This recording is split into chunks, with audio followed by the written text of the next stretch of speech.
Merhabalar arkadaşlar, mutfağıma kanalıma hoş geldiniz. Bugün sizlere tam zamanında ve tam kıvamında muhteşem bir aşure tarifiyle geldim. İlk defa yapacak olanlar için ayrıntılı bir şekilde anlattım. Kıvam bu şekilde oldu arkadaşlar. Lafı daha fazla uzatmadan tarifime geçiyorum. Nasıl yapmışım bakalım, sizler de beğenecek misiniz? İyi seyirler dilerim.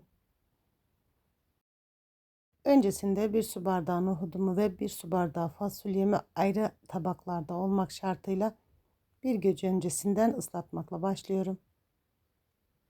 Nohudumu ve fasulyemi ıslatmak için soğuk su kullandım. Bu şekilde üzerini çıkana kadar suyumu ilave edip üzerine kapatıp bir gece dinlenmeye alıyorum. Evet, bir gece dinlendi, nohudum ve fasulyem bu şekilde kabardı. Bu ıslatmış olduğum suyundan arındırıp güzelce yıkayıp ayrı tencerelerde haşlamaya alıyorum.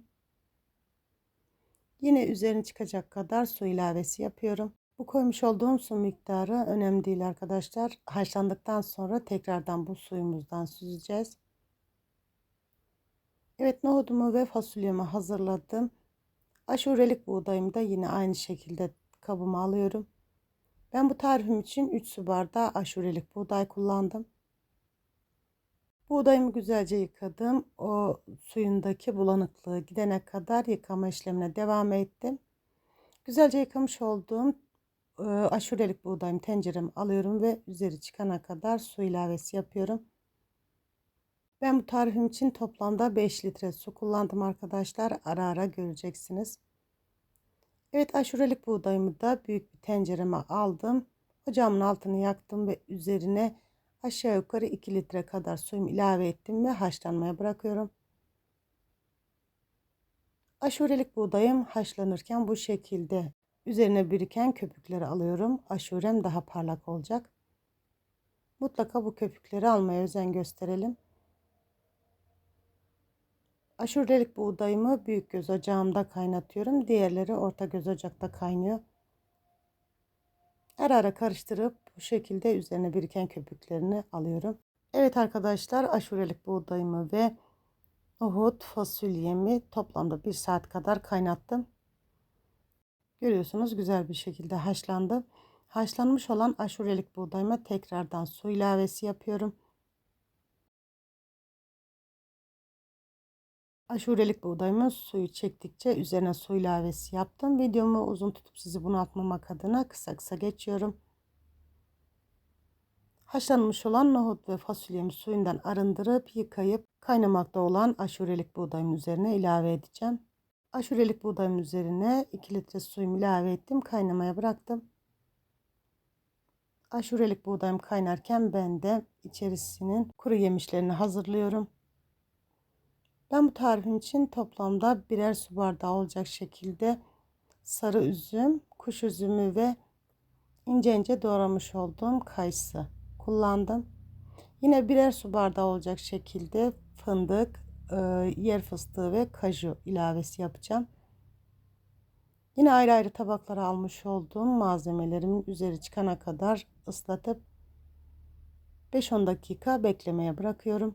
Evet arkadaşlar, siz videomu izlerken benim de sizden ufacık bir ricam olacak.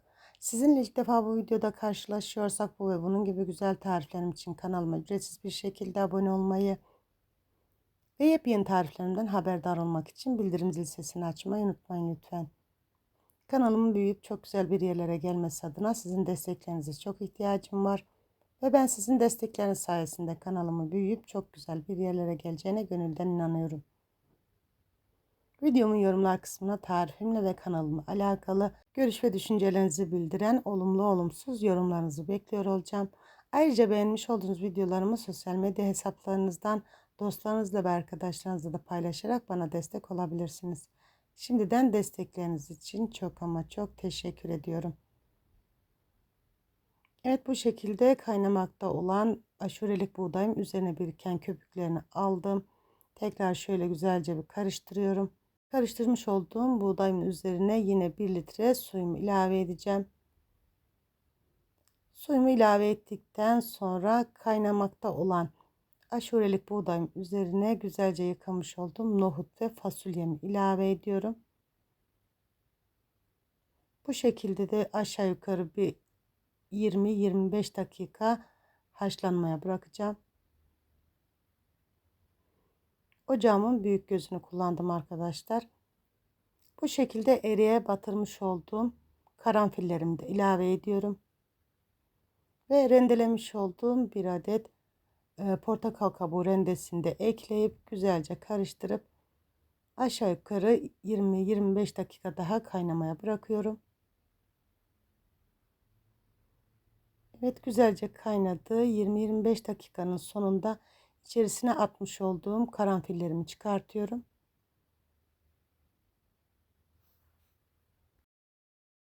Ve ıslatıp güzelce yıkamış olduğum üzümlerimi ilave edip 10-15 dakikada bu şekilde kaynatacağım. Kuş üzümü ve kayısı çabuk piştiği için öncesinde sarı üzümü kaynatıyorum. 10-15 dakika kaynadıktan sonra kuş üzümü ve kayısımı ilave ediyorum. Tüm tariflerimde olduğu gibi bu tarifimi de anlaşılır ve de pratik bir şekilde vermeye çalıştım. Şayet unutmuş ve atlamış olduğum bir bölüm varsa videomun yorumlar kısmından ulaşırsanız yorumlarınızı gördüğüm an mutlaka dönüş yapıyorum. Ayrıca aşure tarifimin malzeme listesine ayrıntılı bir şekilde videomun açıklama kısmından da ulaşabilirsiniz. Evet, kuş üzümü ve kayısımı da ekledim. Bu şekilde bir 20 dakika daha kaynamaya bırakıyorum. Bu arada ocağımın altını kıstım arkadaşlar ve sürekli karıştırıyorum. Ağzı açık bir şekilde kaynamasına özen gösteriyorum. Ve kaynamış olan aşurenin üzerine klasik su bardaklarıyla 2 su bardağı sütümü ekliyorum. Renginin daha açık olması için, gerçekten lezzetine lezzet katması için ben her zaman bu şekilde yapıyorum arkadaşlar. Sütü aşureye çok yakıştırıyorum. Bu şekilde 2 su bardağı sütümü de koydum. Tekrardan kaynama işlemi devam ediyor. Gördüğünüz gibi çok güzel bir şekilde kıvam aldı. Koyulaştı aşurem. Artık pişmeye yaklaştı. Gözüme koyu geldiği için tekrardan şöyle bir 2 su bardağı su ilavesi yaptım. Karıştırdıktan sonra kuru yemişlerimi ilave edeceğim. Gerçekten tadıyla, dokusuyla, kıvamıyla inanın muhteşem bir tarif oldu. İlk defa yapacakların bile gözü kapalı yapabileceği harika bir tarif. Ne diyoruz? İnşallah dener ve daha güzellerini yaparsınız. Evet, pişmiş olan aşuremin üzerine birer su bardağı olacak şekilde kuru yemişlerimi de ilave ettim. Ve 3 su bardağı toz şekerimi ekliyorum. Damak zevkinize göre toz şekerini azaltıp çoğaltabilirsiniz.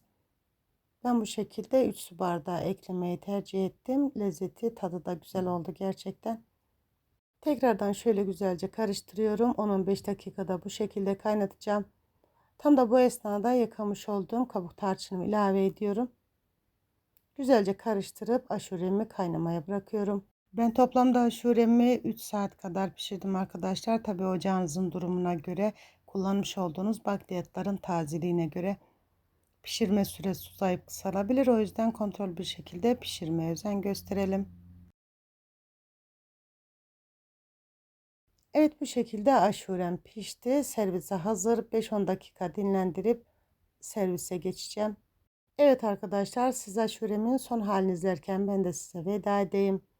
Bir videomun daha sonuna geldim. Yapıp deneyecek olanlara şimdiden afiyet olsun.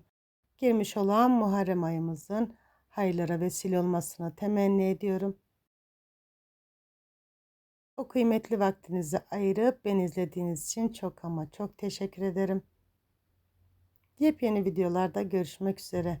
Allah'a emanet olun. Hoşça kalın.